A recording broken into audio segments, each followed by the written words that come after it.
palagay nyo, yung mga nag-aalay lakad na yon, nagpapabako sa krus, may pananampalataya ba? Wala. Bakit kung masasabi na walang pananampalataya? Eh, hindi sila naniniwala kasi dinadagdagan pa nila eh. Tama? Hindi sila naniniwala na sapat ang ginawa ni Jesus sa krus ng Kalbaryo. Bakit? Kailangan kong mag-alay lakad para mabawasan ang kasalanan. Kailangan kong magpapako sa krus para mabawasan ang kasalanan ko. Mapunta ako sa langit.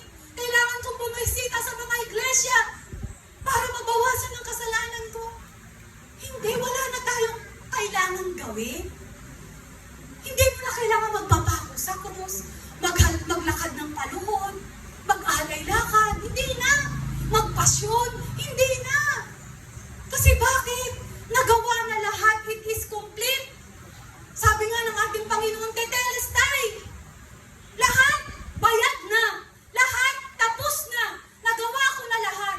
Wala ka nang dadagdag. Ang gagawin mo na lang, tanggapin mo ako bilang iyong Diyos at tagapagligtas. Sumunod ka sa aking kalooban. Yan ang tiyak na kaligtasan. Palakpakan